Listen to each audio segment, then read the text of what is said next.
Hello boys and girls, welcome to my preview of Arsenal against Valencia, Europa League semi-final, 2 games away from a European final.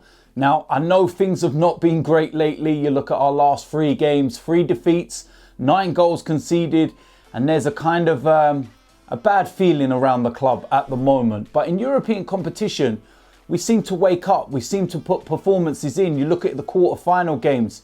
When we drew Napoli, everyone thought, that's it, done and dusted, Arsenal are out, may as well pack up and go home now. We end up winning that one 3-0 on aggregate. We don't even concede a goal over the 2 legs. Valencia though, it's going to be a very different game. They're currently 6th in La Liga, but we don't have a great record against Spanish sides in knockout competitions. Now here's an interesting stat. Valencia have actually lost less games this season than Real Madrid. Their problem is drawing games. Now they've only lost 7, but the amount they've drawn is the reason why they sit in 6th place. Now they're only 3 points away from a Champions League spot themselves, but this, just like Arsenal, could be their main avenue back into the Champions League. We cannot take this game for granted. We cannot go into it thinking we're going to walk all over them, because it will not end up like that. We need to put the same kind of performance in that we did against Napoli, with the same mindset. And most importantly, we need to go and get a big win in the home leg without conceding a away goal. Now you look at our defence over recent weeks, that's easier said than done, because we've been diabolical. And if we defend anything like we have done in those league games in this game, then we're going to come unstuck. And it's very, very simple. Now, there's a couple of familiar faces with Valencia that you may well recognise. First of all, Francis Coquelin coming back to Arsenal. Now, a few years ago, you remember Francis Coquelin, and he wasn't getting in the side. He was going out on loan, and he was actually on loan at Charlton at one point when we brought him back to the club because we had a massive injury crisis. Now, I remember going to a game away to West Ham, and the team was announced, and Francis Coquelin was in the central defensive midfield area, and I was thinking, oh my word, what is going on here? He ended up being man of the match that game, and he was absolutely superb. Then over the course of the next year or so, he cemented himself within the side as being one of the main players. He was absolutely immense. And you were thinking, we finally found that man, that defensive midfielder, that enforcer. Thierry Henry nicknamed him the policeman because he used to just patrol everything in front of the back 4. I remember a performance away from home to Manchester City when we won 2-0, and he was absolutely exceptional. And then Santi Cazorla got injured. It really is that simple. Cazorla got injured, and Coquelin's performances just dipped alarmingly, to the point that within a year or so, he was sold to Valencia. He's been at Arsenal since he was a kid. If you actually listen to him, he's French, but he sounds like a Londoner. He's been there for that long. So it'd be quite a big game for him, and he's going to want to come and prove a point, that's for sure. And I'm sure, most definitely, he will get a really warm welcome. The other player is Gabriel Paulista. Now, you remember him, centre-back, and there were times when you watched this guy and he looked exceptional as a defender. And there were times you watched him and he looked like Bambi on ice. But given the situation and the fact that we've now got Mustafi, you sit there and think to yourself, maybe we got the short end of the straw. Why did we actually sell him? What would this player be like under Unai Emery? He's thriving in Spain. He's doing very well. And yeah, it does raise that question. Did we sell him too soon? I know the price we sold him for was ridiculous in today's market when you think of the kind of money that players are going for. But yeah, it's one of those. He's going to be fired up for this, and he's got a point to prove to try and show that he shouldn't have actually left Arsenal and he was given the short end of the straw. So yeah, very interesting. And like I said, Valencia, they're no mugs. They've got a very, very good side. If they get an away goal, they're the type of side that can shut up shop, and they can try and, you know, sit and contain and go back to the Mestalla with a very good result. Last time out in the league, they lost. 1-0, very late goal, and they lost that one at home as well. But I suppose you can look at that and maybe think that they've got their eye on this game. One before that, they lost to Atletico Madrid 3-2. And that was away, but they scored 2 away goals. So we don't need any of that when we're playing. No away goals, please, my word. They've got 3 La Liga games left, so 4th place is there for the taking.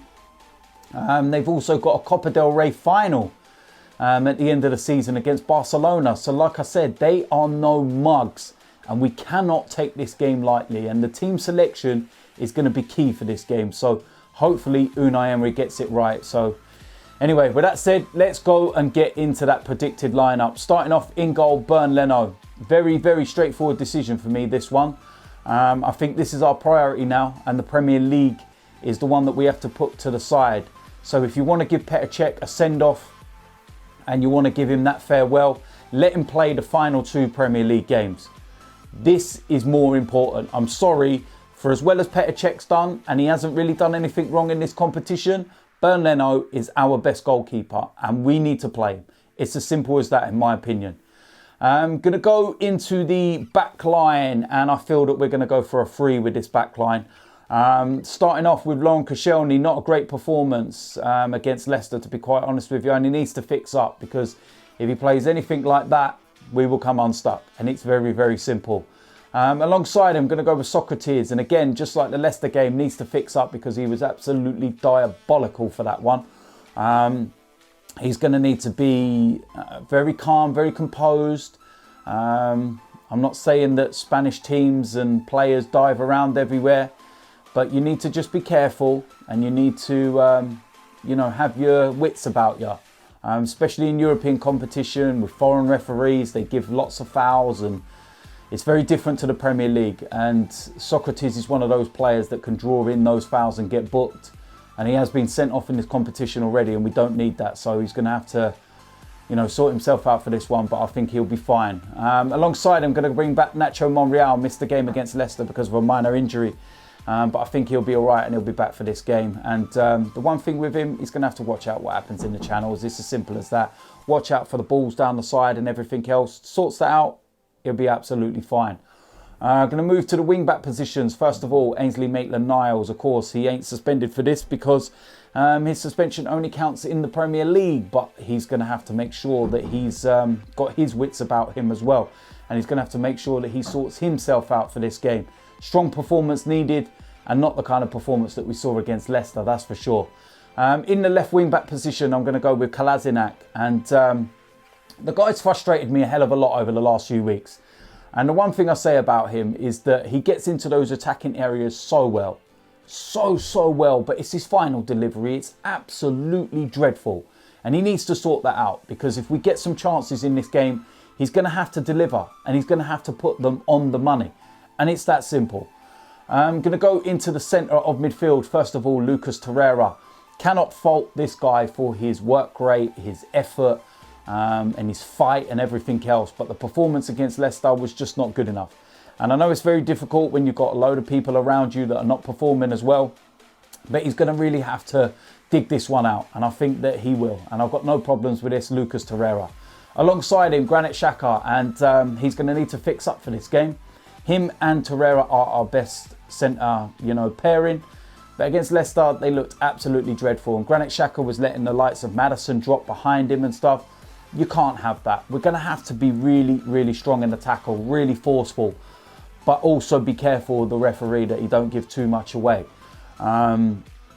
Just put that performance in that we know that you have done throughout the majority of this season. Don't give the ball away. Don't give them any chances. And we will be absolutely fine. In the attacking areas, first of all, I'm going to go with Mesut Ozil, back from his little injury for the Leicester game. And I think that, he performs at home, don't he? And these are the kind of games are key, and he's going to be able to open up doors, and he's going to be able to unlock defences. The likes of Francis Coquelin will be sitting in and around him, and they'll both know how each other plays. So Mesut Ozil, got no problem with this one whatsoever. As the attacking two, I suppose you go left and kind of floating around is Pierre-Emerick Aubameyang, and he is going to have to fix up for this game. His work rate was absolutely diabolical in the Leicester game, and I said it on AFTV after. I cannot, stress enough how important it is to work hard. If you don't get the service, the supply and everything else, you can look at the other issues around you and excuse, not scoring goals and whatnot. But the work rate, you cannot excuse that. No excuse whatsoever. Work hard, put the ball in the back of the net. It's as simple as that. We need him to turn up in this game. And if he does, we'll be fine. Up front, as the main striker, Alexandre Lacazette. Again, this guy I can't fault for his work rate, but what he was doing against Leicester, not good enough. The ball was not sticking to him. I don't think a lot of the balls were played into him correctly because they were trying to, get him to win headers against the likes of Maguire. Isn't going to happen, is it? But for this game, completely different style. And he's going to have his work cut out against the likes of Gabriel.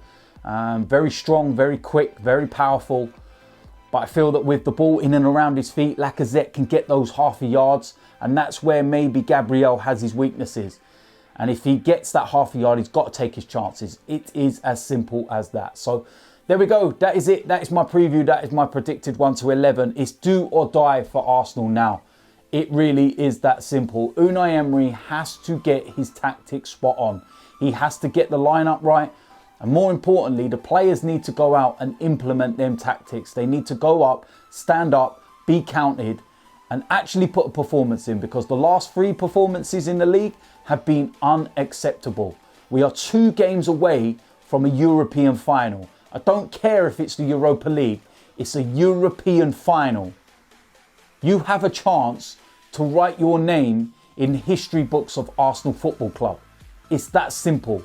Go out there and show exactly what this means, because I know how much it means to the fans, and we're going to create an unbelievable atmosphere on Thursday. Trust me, I know what's about to happen there.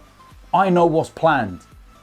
It's down to you lot to go and put the performance on the pitch. We'll be your 12th man. Don't let us down. That's all I can say on the matter. So anyway, it's over to them. If you're new around here, hit the subscribe button. Make sure you smash a like on this video. There'll be a player ratings after the game, and we will see where we are. Until that video, I'll see you lot soon. I'm out of here.